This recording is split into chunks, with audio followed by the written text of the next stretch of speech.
네, 안녕하십니까. 구보손해사정사입니다. 네, 안녕하세요. 법무법인 상원의 문인곤 변호사입니다. 이번 시간에는 이제 수산물 도소매업을 하는 피보험자가 본인의 1톤 포터 차량에 수산물 싣고 이동 중에 교통사고로 인해서 사망한 사안에 대해서 보험회사가 이제 보험금 삭감을 했는데 결국 소송을 통해서 지급받은 사례를 얘기를 해보도록 하겠습니다. 그 보험회사가 삭감한 이유는 뭘까요? 네, 피보험자가 자기의 직업이 이제 변경됐을 경우에는 보험사에 알려야 될 의무가 있습니다. 그런데 이제 이를 알리지 않았음을 이유로 보험금을 삭감했던 사례였습니다. 통지 의무라고 하는데 이 사람이 가입한 보험 약관에서 보면은 첫 번째는 피보험자가 보험 증권에 기재된 직업에 비해서 보험 가입 후에 직업이 변경되거나 직무가 변경된 경우 보험회사한테 알리도록 규정을 하고 있고, 두 번째는 계속적으로 이륜 자동차를 사용한 경우에도 알리도록 규정을 하고 있습니다. 또한 이제 세 번째는 피보험자의 운전 목적이나 운전 여부가 변경된 경우 이때도 이제 보험회사에게 알리도록 이제 규정을 하고 있는데요. 네, 맞습니다. 그래서 이를 알리지 않으면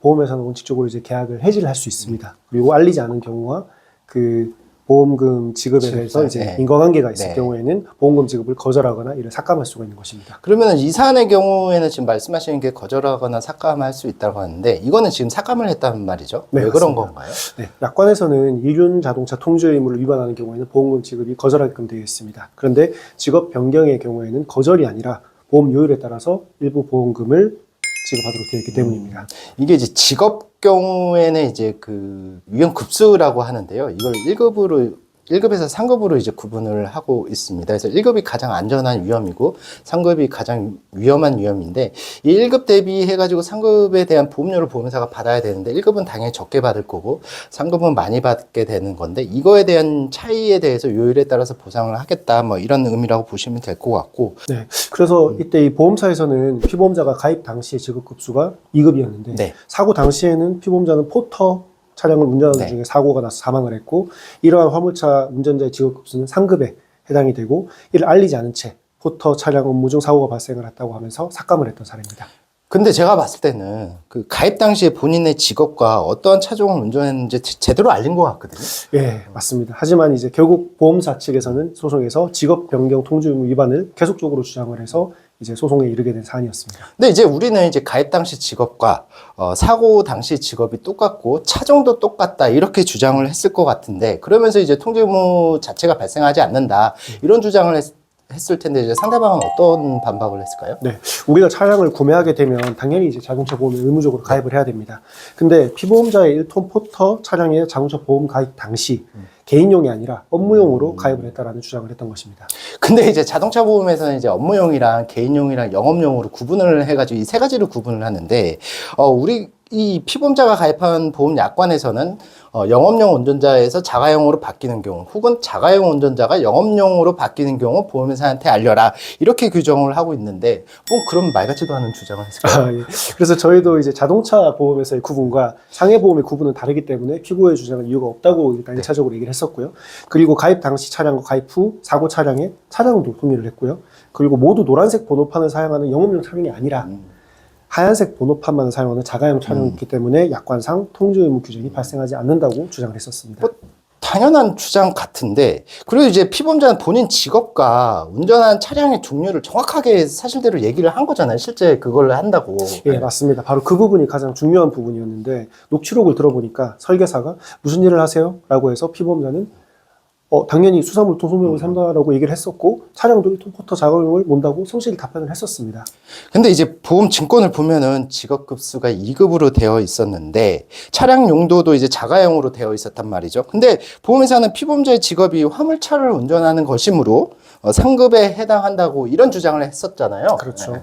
이제 그 부분은 사실 이제 보험사가 잘못 이제 주장을 한 거죠. 피보험자가 본인의 직업을 숨긴 것이 아니라 사실 그대로를 얘기했는데, 보험사들이 이제 자기들 마음대로 직업급수를 상급이 아니라 2급이라고 해놓고 막상 보험금을 청구하니까 피보험자가 수산물 도소매업을 종사한 것은 맞으나 화물차를 운행하는 업무도 병행을 했으니까 상급이다 라고 하면서 거절했기 때문이죠. 근데 이제 그렇게 주장을 하려면은 보험회사가 가입 당시 수산물 도소매업을 한다라는 얘기는 들었단 말이에요. 그리고 나서 그러면 그 중에서 어떤 일을 합니까라고 이제 한 번 더 물어봤어야 되는 거 아닌가 싶거든요. 그러니까 예를 들어서 수산물 도소매업을 하는 사람이 영업을 하는 사람이 있고 사무실에 앉아만 있는 사람이 있고 배달을 하는 사람도 있을 거란 말이죠. 이런 직무에 대해서도 또 한 번 물어보고 이제 그 계약을 체결을 했었어야 되는데 그거는 묻지 않고 그냥 했단 말이죠. 만약에 이 상황에서 한 번 더 물어봤는데 이 피보험자가 본인은 이제 배달 업무도 하는데 자기는 사무실에만 있어요라고 얘기를 했다면 그건 잘못된 거잖아요. 맞습니다. 예. 그래서 그런 부분을 저희가 이제 법원에 이제 주장을 많이 했는데 보험사는 피보험자가 포터 차량을 업무에 매일같이 사용을 했기 때문에 영업용으로 봐야 된다라고 해서 통지 의무 위반에도 해당이 된다라고 주장을 했었습니다. 그러니까 그 주장만 따지고 보면은 뭐 얼핏 보면 보험사의 주장이 뭐 틀린 것 같지는 않거든요. 네. 근데 이제 약관을 봐야죠. 약관에서는 자가용 운전자가 영업용 운전자로 변경이 된 경우에 알리도록 규정을 하고 있습니다. 관련 법 규정에서 영업용 차량의 범위를 정하고 있는데요. 피보험자의 차량은 거기에 해당되지가 않았습니다. 그리고 약관의 해석 원칙에 따라서 보험자에게 불리하게 해석을 해야 되기 때문에 노란 번호판을 사용하는 영업용 차량을 운전한 경우에만 알리도록 해석될 뿐이라고 저희는 주장을 했었습니다. 그러면은 결국에 그 소송 결과는 어떻게 나왔을까요? 네, 결국 법원은 직업 변경 통지 의무 위반에 해당하지 않는다라고 하면서 보험사가 삭감했던 금액 그리고 그에 따른 이자 심지어 이제 변호사 비용 등 소송 비용까지 모두 보험회사가 부담하도록 판결을 했습니다. 지금 이겼다고 말씀하셨는데 네. 그러면 이제 보험사가 어떤 주장을 했고 그거에 대해서 판결문을 보면 이유가 있을 거잖아요. 네. 그 이유 내용은 어떻게 된 네, 건가요? 간단하게 설명을 좀 드리면 자가용 운전자가 영업용 운전자로 변경하는 등에 관한 약관 내용에 관해서 오직 출퇴근용으로만 사용하던 차량을 업무상 사유로 이용하는 사례가 발생하는 경우가 아니라 법에서 정하고 있는 여객이니 아니면 화물이나 이런 것들을 운송하는 유상 운송 행위를 시작한 경우를 가리키는 것으로 해석해야 된다라고 하면서 피보험자의 화물 차량 운전은 영업용 차량으로 볼 수가 없다라고 했습니다. 그리고 이제 아까 말씀하신 것 중에 보면은 보험회사가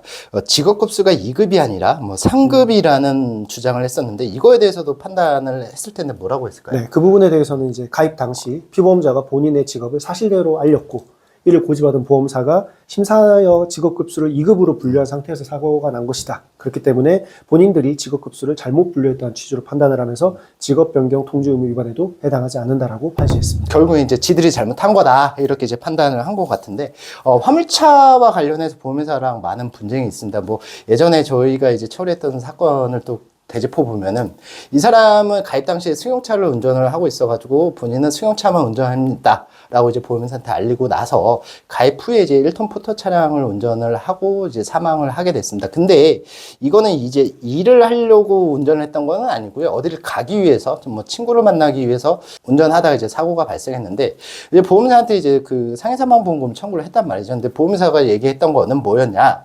승용차는 앞에 본넷이 있잖아요. 네. 근데 화물차는 앞에 본넷이 없기 때문에 이 본넷이 없음으로 인해서 이 사람이 사망할 가능성이 높기 때문에 이거에 대해서는 위험률이 변동이 돼서 보험금을 삭감해야 된다. 이런 어처구니 없는 주장도 하기는 했었습니다. 그래서 뭐 이처럼 이제 화물차와 관련해서 보험회사랑 이제 많은 이제 분쟁이 이제 발생을 하게 되는데 이런 경우 이제 첫 번째 확인해야 될 거는 본인이 가입 당시에 보험회사한테 어떤 차량을 운전했는지 요거를 어떻게 알렸는지에 대해서 꼭 확인하셔야 되고 두 번째는 그 화물차 차량을 일하던 중에 사용했느냐 아니면은 일과 관련 없이 다른 뭐 일상생활에 사용했느냐 이 부분도 꼭 확인을 하셔야 될 것 같습니다.